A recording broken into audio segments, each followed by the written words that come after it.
Ser podcast.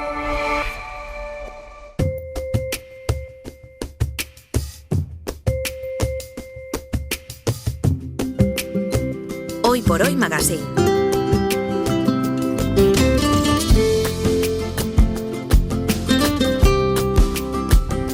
Ser podcast.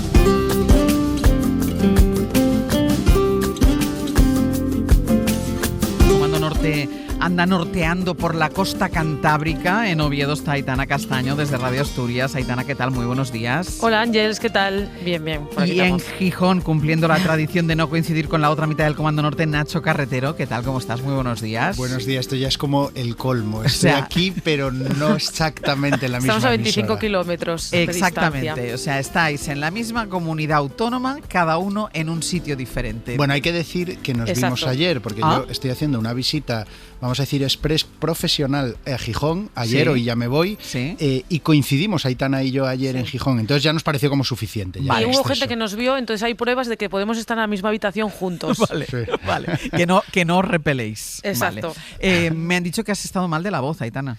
Bueno, ya que fueron las fiestas del mi pueblo este fin de semana. Eso no es entonces, estar mal de la voz. No, estoy perfecta porque la verdad que yo creo que maduré hace como 3 o 4 años, sobre todo básicamente desde que tengo que rendir cuentas al Comando Norte los martes. Entonces me pongo espléndida yo el sábado en mi pueblo y digo yo, no puedo hablar mucho ni cantar, que tengo que hablar con Nacho y Ángeles el martes. Y no. Y nada, no canto mucho, pero no mucho, pero canto. Vale. A ver, tampoco quiero decirte, son las fiestas del pueblo y a eso sí que hay que rendir cuentas todos los años. Ahí es donde hay que quedar bien. Exacto, Ya luego lo de exacto. los martes en el Comando Norte, en la cadena SER, con 3 millones de oyentes, eso ya es otra cosa. Exacto, eso ya- Eso pasa en segundo término. Claro, pero De todas formas, Aitana, yo Dime. no sé cómo es la emisora de Oviedo, que seguro que está muy bien, pero yo estoy aquí, en esta emisora en Gijón, está exactamente enfrente de la playa de Ya, San Lorenzo, con sí. todas las vistas al mar, Sí. espectacular. Pero yo creo que para dar envidia a Ángeles vamos a decir la temperatura que tenemos en estos momentos. En Oviedo estamos a 17 grados. ¿En serio? Y va a haber una máxima de 25 hoy. Aquí no sé, bueno, esta noche no se ha podido dormir aquí en Madrid y ahora mismo yo llevo ya muchas horas aquí dentro y no soy consciente, pero todo el mundo que entra y sale de la radio todo Dice, el "Vaya mundo, calor". Vaya calor, o sea, como que sales por la puerta de la radio y te metes en un horno. A ver, una cosa, ver. Nacho, ¿tú tuviste vocación de periodista desde pequeño o descubriste la vocación ya trabajando? Pues mira, me alegra que me hagas esta pregunta. No, esta es una pregunta que me hace mucho y siempre respondo lo mismo, que no, que efectivamente yo no tuve vocación de O sea, cuando tú de eras pequeño y te periodista. preguntan qué quieres ser de mayor, tú nunca decías periodista. Mira, yo esto de la vocación nunca lo entendí muy bien, o si acaso lo entendí a la inversa, es decir, yo nunca tuve claro, ni de niño, ni incluso adolescente, ni incluso de joven, qué quería ser exactamente, y sí tenía un mix de cosas. Cuando era niño, pues por un momento decía, quiero ser viajero, lo que significa eso. Bueno, Quiero estás en ello, ¿eh? Estás en ello. Sí, quiero ser escritor, quiero ser director de cine. Era como un mix de cosas, pero nunca tuve claro qué camino emprender. Y además yo tampoco tenía un entorno de padres, abuelos, escritores o que se dediquen a esto o al periodismo. Nada. Entonces yo siempre digo que a mí la vocación, que me interesa también y que podemos hablarlo luego, Sí. a ver si existe esto que voy a decir, a mí me llegó la vocación a la inversa. O sea, cuando por fin fui dándome cuenta de que el periodismo era algo que me gustaba, me encajaba, pues entonces me vino la vocación, pero no fue al revés. No sé si este fenómeno existe o tiene nombre, pero O sea, a mí me vino así. tú no tenías la vocación vino a buscarte a ti. Vocación a la inversa. Vale. ¿Y en tu caso, Aitana? No, yo sí, yo tenía una vocación. O sea, yo desde pequeña quería ser periodista así. ¿Por qué? Os preguntaréis. Y yo la respuesta que tenía cuando era pequeña era porque yo quería estar allí en los sitios. O sea, Ya. no era como que quisiera ser la protagonista, sino estar allí y contarlo. Y la verdad es que después de estos años, ayer cuando sabía que me ibas a hacer esta pregunta, pensaba, digo, mira, y yo creo que lo cumplí porque sobre todo conocí a tanta gente o conocemos a tanta gente tan interesante porque yo, mira, gracias a ser periodista, yo soy de un pueblín que celebró las fiestas este año, minero de 300 habitantes. ¿Cómo iba a conocer yo de repente a Quino, el autor de Mafalda? Sí. Pero no solo a él, de repente también a Marigel, la quesera del queso casín que estuvo hace un tiempo en mis experiencias. O sea, yo quería eso de pequeña y sigo queriéndolo. Entonces yo sí puedo decir que yo nunca quise ser otra cosa, la verdad. Pues mira, este año hay 350.000 jóvenes que se presentaron a las pruebas de acceso a la universidad, que es uno de los hitos de la vida para muchísima gente, cuando la trayectoria de una vida cambia, cuando tienes que decidir hacia dónde vas, y acompañar a los chavales en ese momento exige empatía, exige buena memoria de cómo uno sentía las cosas cuando tenía la edad que tienen ahora los chavales que han pasado la prueba de acceso a la universidad, perspectiva perspectiva, realismo, experiencia. Bueno, Samuel Muñoz es director del Colegio de Crowley en Madrid. ¿Qué tal, Samuel? Muy buenos días. Buenos días. ¿Tú ibas para arqueólogo? Sí, bueno, efectivamente. La primera idea era arqueología con una especialidad con amplia empleabilidad, como puede ser la egiptología. Sí. Entonces, amplísima, amplísima. Se puede decir que era vocacional, pero efectivamente con plena conciencia de que quizá no lo alcanzaba. Entonces, pues yo a partir de ese momento pues lo intenté. Estuve durante pues la parte universitaria, digamos, en el entorno de egiptología, arqueología, historia antigua, etcétera. Es decir, tú llegaste a estudiar lo que tú querías. Sí, y realicé el doctorado y me fui de fuera, estuve en el extranjero, estuve pues vinculado de alguna manera a los ámbitos de egiptología del momento y luego por circunstancias pues tuve que dejar la universidad y empezar a buscar una nueva vocación acorde pues también a una necesidad de empleabilidad. Entonces ahí es donde yo, escuchando un poco lo que estaba comentando tanto Nacho como Aitana, yo me defino como vocación flexible, ¿no? Bueno, está Mira, bueno, ha salido ya vocación, la de Aitana, vocación inversa, la de Nacho, Exacto, vocación exacto. flexible, Exacto. la de Samuel. ¿Qué es la vocación flexible? Pues no lo sé, es una forma de decir que uno propone y luego la realidad pues se impone. Entonces que de alguna manera pues hay que saberse adaptar. Yo creo que estamos en unos momentos en los que por circunstancias necesitamos constantemente adaptarnos a la realidad que se nos impone, ¿no? Tanto... Pero yo creo que es muy... Perdona, Samuel, que te acabo de interrumpir. Sí, claro. Termina. Digo que es muy satisfactorio cuando no tienes muy claro cuál es tu camino profesional y sin embargo sí tienes claro lo que te gusta, lo que te realiza y lo acabas descubriendo, acabas encontrando el camino que dices, era esto. Era esto. Ya. Esa es lo que yo llamo vocación inversa, perdonad. A ti te ha pasado, es decir, tú entras en el mundo de la enseñanza y dices, ostras, pues esto me gusta. Absolutamente, era una alternativa que siempre estaba como pues dentro de la cartera de posibilidades.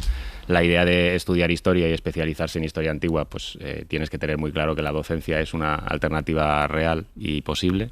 Y digamos que de forma natural pasé a empezar a dar clases, a interesarme por estar en contacto con alumnos en enseñanzas medias y a partir de ahí sobre todo por hacer preguntas y compartir con ellos las inquietudes y acompañarles y realmente disfrutas. Entonces ahora mismo yo encuentro que estoy en el sitio donde tengo que estar, que es el Colegio de Crowley y de la manera que tengo que estar, que es dando clases. Y o sea se que... pueden tener dos vocaciones y no estar loco, porque tú tienes Total. tú tienes la vocación de la arqueología, que entiendo que la mantienes, que es un tema Me pasa a mí que quiero ser apasiona. cantante, Ángeles. Me pasa a mí que quiero ser cantante. Absolutamente. Yo además siempre, bueno, pues mi familia, mis padres siempre me han estado inculcando toda la idea pues de museos, exposiciones, libros. Sí. He crecido de esa manera y Sí. recuerdo que uno de los libros que llegó a mis manos en una adolescencia pues fue el de C.V. Cera, Dioses, tumbas y sabios. Y recuerdo que narraba con un sentido totalmente apasionado, ¿no? La idea de las exploraciones arqueológicas, las misiones arqueológicas, muy centradas en Próximo Oriente, en Medio Oriente y también en Egipto. Y yo dije, yo quiero esto, que es también un poco lo que hemos escuchado, Nacho, Claro. ¿no? La idea de yo quiero viajar. Sí. Pues Claro. Es que es muy eso. bonito Claro. eso. Claro, es muy Mira, bonito. voy a hacer una pausa y a la vuelta seguimos hablando de la vocación, de si es flexible, si es a la inversa, si es unidireccional, si se pueden tener 5 vocaciones, además no solo 2. A la vuelta vamos con todo ello. No vuelvas a replicarme en público, ¿entendido? Papá, yo no te replicaba. Cuando hayas terminado la carrera de medicina y te ganes la vida, podrás hacer lo que te plazca, pero hasta entonces harás lo que te diga. ¿Está claro? Sí, papá. ¿Por qué no te deja hacer lo que quieres? Sí, Neil. Plántale cara. ¿No sería peor? Lo que faltaba. ¿Vosotros plantáis cara a vuestros padres, señor futuro abogado y señor futuro banquero? De acuerdo, a mí me gusta tan poco como a ti. Pues no me digas cómo he de hablarle a mi padre. Estáis en el mismo caso. De acuerdo, caray.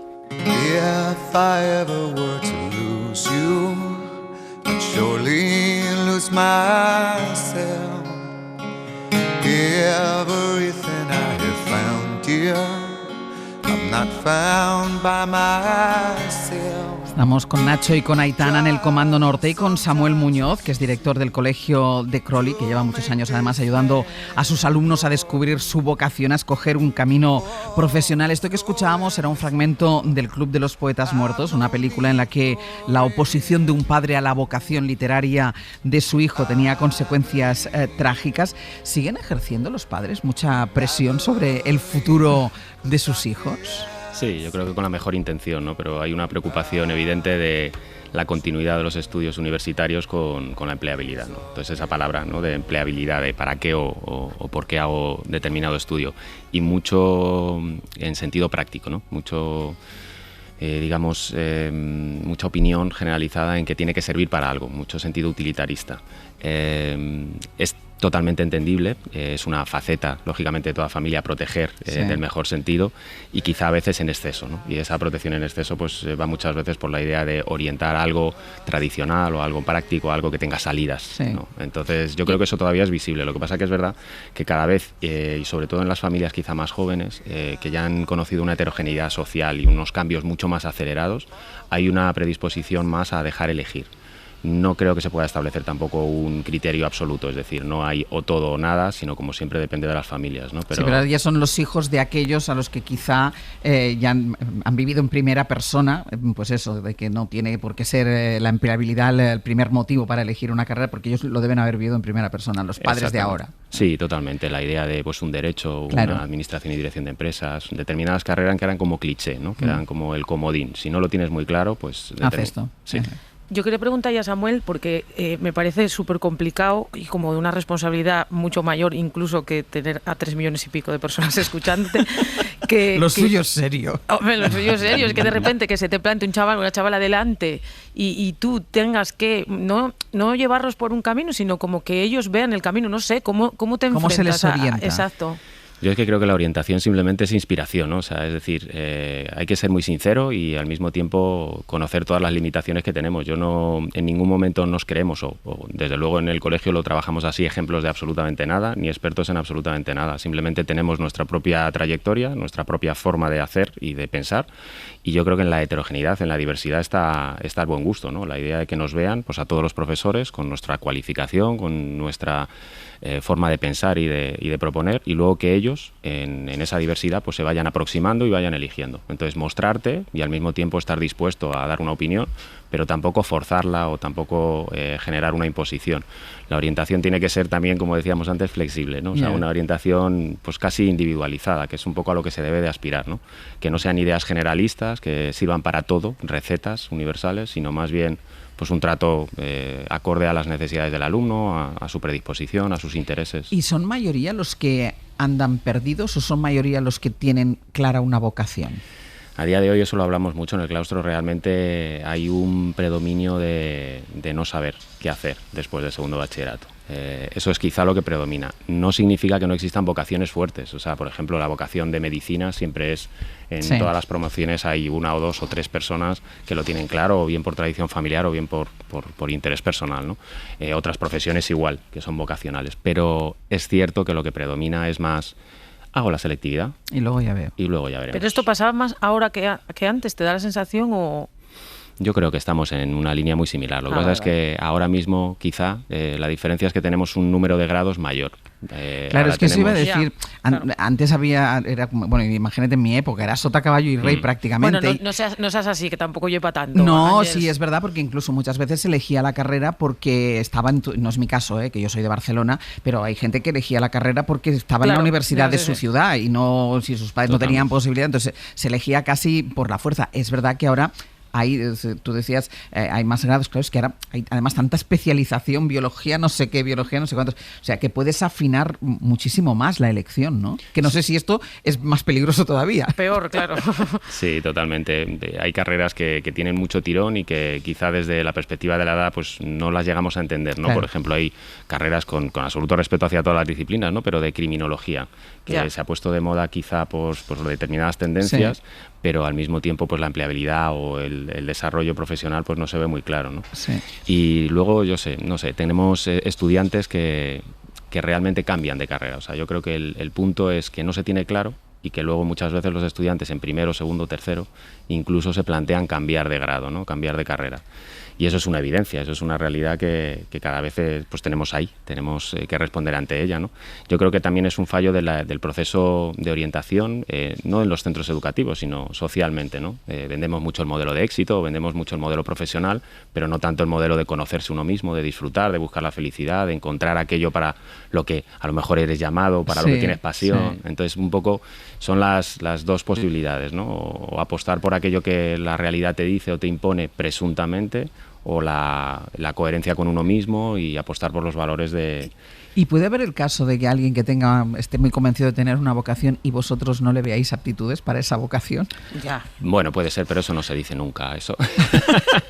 No, todo lo contrario. Siempre tratamos de animar desde el punto de vista de las aptitudes, obviamente, pues en función de los intereses y del desarrollo académico, pero es también algo yo creo que muy reconocido, que en enseñanzas medias lo único que tenemos que hacer en esencia es no limitar ninguna de las posibilidades, porque muchas de las veces estamos tratando con adolescentes en vías a la edad adulta que van a explotar, como decíamos antes, van a encontrar su camino, van a encontrar sus pasiones mucho más adelante, ¿no? Entonces, realmente encasillarnos a una edad en la que quizás sería otro debate, ¿no? Tenemos que elegir tan pronto, ¿no? Lo que va a ser nuestra carrera profesional o nuestra carrera intelectual. Quizá las elecciones no, claro. deberían ser a mí un me poquito pasó más... un poco esto, que yo decía, pero es que yo no lo tengo claro, ¿por qué tengo que elegir? Claro. Yo quería preguntarte, Samuel, ¿qué porcentaje de, sigue tu pasión? Y yo creo que en un mundo además más conectado y más flexible del que nos tocó a nosotros cuando teníamos 18 años, porque ahora emprendes un camino y tiene un montón de ramificaciones, pues ¿qué porcentaje de sigue esto y qué porcentaje de, vamos a ver qué empleabilidad tienes tu camino, aplicas en cada recomendación? Porque claro, también puede tener un riesgo eso de, tú sigue lo que te gusta, pero a lo mejor lo que te gusta lo conviertes en tu trabajo y te acaban no gustando. Sí, totalmente. Realmente lo que vamos viendo es que nuestras sugerencias solo complementan las sugerencias que les hacen desde su propia familia y desde la posición que ellos mismos tienen, ¿no? en ese momento de los 17 a los 18 años.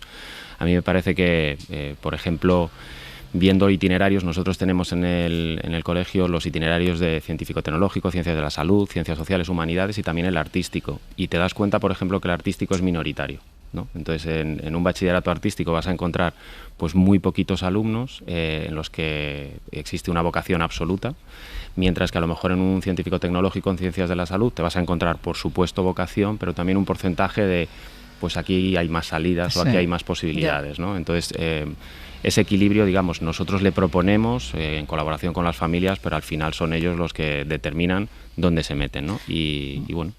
Yo ayer entrevisté a Flor Álvarez Taboada, que es una de las dos primeras mujeres que es catedrática del campus de Ponferrada y es ingeniera forestal. Y ella no tenía vocación de ingeniería forestal y, sin embargo, le llegó la vocación a través de los profesores. Y esto, claro. No sé si pasa mucho también, Samuel, que los profesores te marcan lo que te pueda gustar.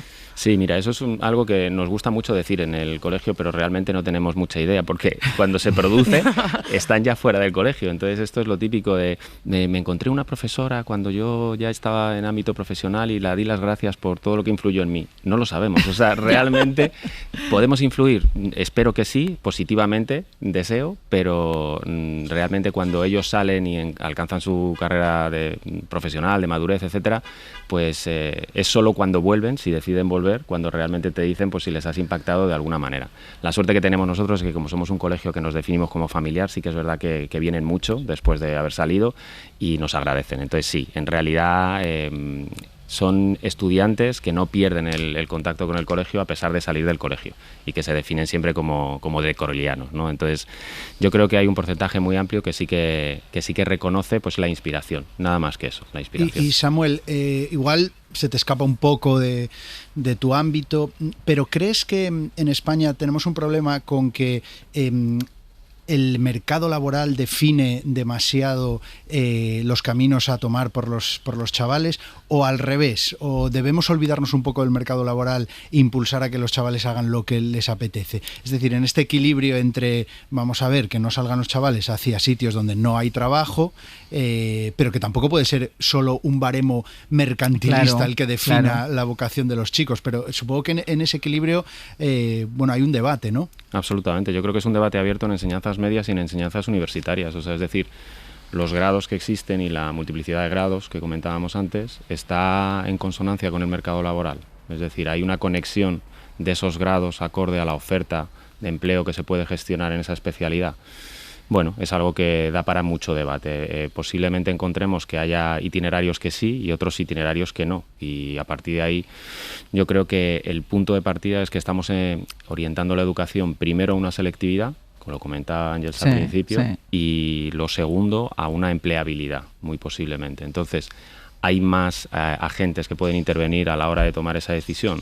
Sin duda. Yo creo que es como todo, ¿no? En esa idea que decíamos al principio de buscar un equilibrio de la filosofía bambú, ¿no? Pues la idea de, por supuesto, hay que seguir las pasiones, pero dentro de un orden lógico que nos permita también la propia estructura pues, del mercado, de la sociedad, de la empleabilidad. Entonces, no generar una desconexión abismal, pero tampoco caer en ese mercantilismo absoluto. Claro.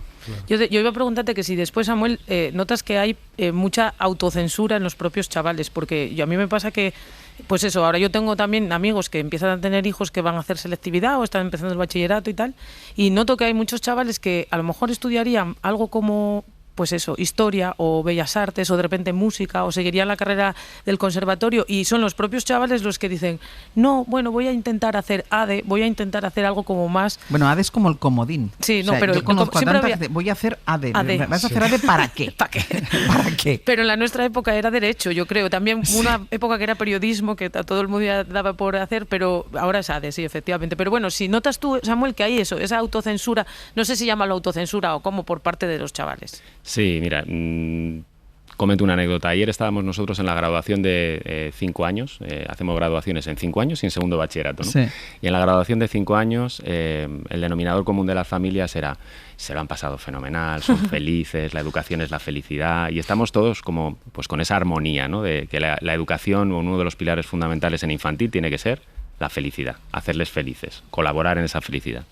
Hace unas semanas hicimos la graduación de segundo bachillerato y el denominador común de las familias era: esperemos que salga bien la selectividad y esperemos que elijan bien, ¿no? Entonces, bueno, pues ya la ahí, felicidad, nada. Claro, entonces digamos que en 14 años de diferencia entre 5 y 18, pues, cambia mucho, ¿no? Entonces, no lo sé. Yo me encuentro con todos los casos, ¿no? O sea, hablaba también con una familia que me decía, pues mira, mi hijo quería estudiar historia, pero finalmente le convencimos para que estudie economía. Creo que le va a ser mejor para él, creo que va a tener más posibilidades, respeto absoluto. Otros al contrario, me está diciendo que quiere hacer una carrera tradicional y yo le estoy impulsando, porque a él siempre le ha gustado pues la filología árabe, pues adelante, estudia filología árabe. A mí, ¿sabéis lo que me pasa en esta época del año? Que me llama mucha gente y me dice, mi hija quiere hacer periodismo, te va a llamar. Quítaselo de la cabeza. Quítaselo de la cabeza. No va a ocurrir, yo no se lo voy a, soy la peor persona para quitárselo de la cabeza. Exacto. Y una cosa, ¿se ha normalizado la elección de la formación profesional? Lo digo porque se ha vivido durante muchos años como un fracaso, es decir, el que iba a formación profesional era el fracaso. ¿Se ha normalizado esto ya? Estamos en proceso. Yo creo que ahora mismo estamos en el proceso de adoptar criterios similares a los países escandinavos o países del norte de Europa, en los que la formación profesional era pues un elemento más dentro de la cualificación, no solo de la empleabilidad, sino de la cualificación de la persona. En los países mediterráneos, en concreto en España, realmente hasta ahora estaba denostada, era una formación como de segunda clase, ¿no? Aunque no debería de entenderse así, pero tenía un carácter muy peyorativo, y ahora estamos en un modelo de cambio. Yo creo que el punto de inflexión está en que si estudiamos FP, es muy posible que acabemos trabajando en algo relacionado con lo que hemos estudiado, mientras que si estudiamos un grado, no acabemos posiblemente trabajando en algo relacionado con ello. Entonces, ese punto está dando, digamos, una visibilidad, una luz que hasta ahora no tenía la FP. Si haces ADE, igual no acabas dirigiendo una empresa, ¿no? Exacto. Hay que decírselo a los niños. Y después otra cosa que a mí se me ha llamado muchísimo la atención, tú decías, Nacho, que nadie en tu familia era periodista, ni escritor, ni nada parecido. En la mía tampoco. Pero en cambio, luego, en la tuya tampoco, pero luego hay sagas de médicos, sagas de abogados, linajes. Entonces, a mí siempre me ha llamado muchísimo eso, la atención, o sea, la vocación heredada. ¿Se sigue dando tanto eso? Existe totalmente. Y es algo. ¿Pero es más vocación familiar, o es un poco ahí que te van empujando? Bueno, es una vocación familiar, efectivamente. Es una vocación impuesta, pero asumida también, efectivamente. Y ahí cuando llevan el mismo nombre, el mismo apellido y estudian la misma carrera y ejercen la misma profesión, a mí es algo que me parece fantástico. Totalmente, sí, es un porcentaje. Nosotros de esto tenemos un porcentaje muy limitado, pero sí todavía es residual. Sigue existiendo. Pues Samuel, muchísimas gracias por haber estado con nosotros. Gracias. Ha sido un gusto, muchísimo. Y además en esta época, no sé si habrá servido algún padre, alguna madre o algún niño, algún adolescente que nos esté escuchando para ver por dónde puede tirar. Villar. Un placer de verdad esta conversación. Muchísimas gracias. Igualmente, muchas gracias, Ángel. Chicos, hasta la semana que viene. Bueno, hasta el martes. prometo ir a veros antes de que acabe la temporada, ¿vale? Pues te quedan 3 martes. Voy. Date vale. prisa. Un Venga. beso. Un Adiós. besito. Chao, chao. Para no perderte ningún episodio, síguenos en la aplicación o la web de la SER, Podium Podcast o tu plataforma de audio favorita.